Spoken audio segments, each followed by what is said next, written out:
দর্শক, আমরা বিশ্বের উন্নত দেশে অনেক দৃশ্য দেখে থাকি। উন্নত দেশে সাধারণত হয় অনেক পরিত্যক্ত অব্যবহৃত আসবাবপত্র কোনো একটা নির্দিষ্ট জায়গায় তারা রেখে যায়, আর সেটাই যার যেটা প্রয়োজন মনে করে, যে প্রয়োজন মনে করে সেটা আবার মানুষ সেখান থেকে সে নিয়ে যায়।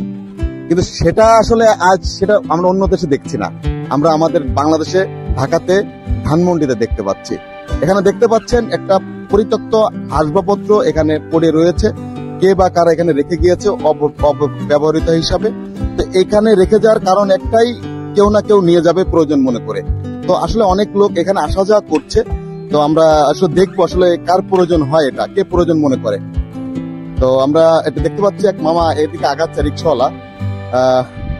আপনি কি এটা নিতে আসছেন? এটা নিয়ে আসলে কি করবেন আপনি? থাকবেন। এটা কি ভালো আছে বলে মনে করছেন আপনি? হ্যাঁ, ভালোই তো দেখা যায়। আপনি কি এগুলোকে প্রথম নিয়েছেন, আগে নিয়ে আরো আগেও কখনো নিয়েছেন? না, এটাই প্রথম নিতে। এটা কি আপনি কি চিনতে পেরেছেন বা বুঝতে পারছেন এটা কি? হয়তো বসার জায়গা। এই সেই আসবে। আপনি নিয়ে কোথায় যাবেন? হ্যাঁ, বাসায় যাবো। আপনার বাসা কোথায়? রায়ের বাজার। রায়ের বাজার। এটা আমরা দেখতে পাচ্ছি, এটা কিন্তু অনেক ধনী ফ্যামিলিরই ব্যবহারকৃত একটা আসবাবপত্র, একটা সোফা সেট। তো এটা কিন্তু অনেক মূল্য। তো এখন কিন্তু তাদের কাছে কোনো মূল্য নাই, যার কারণে এখানে রেখে গিয়েছে। এই সোফা সেটটা পরিষ্কার করছে তার গচ্ছিত যে কাপড় ছিল সেটা দিয়ে।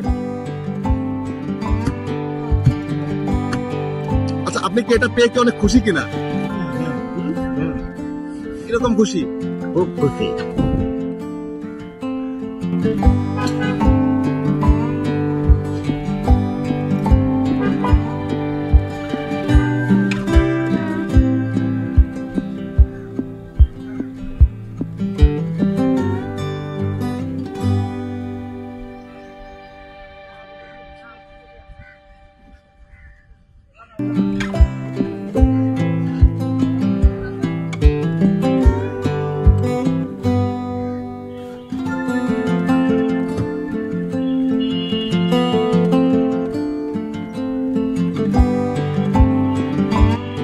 দেখতে পাচ্ছি খুবই যত্ন সহকারে তিনি তেনার রিক্সায় আর কি এই আসবাবপত্রটা উঠিয়েছেন, এই সোফা সেটটা উঠিয়েছেন, এবং উনি খুব আনন্দিত। আমরা ওনার সঙ্গে কথা বলে বুঝতে পেরেছি।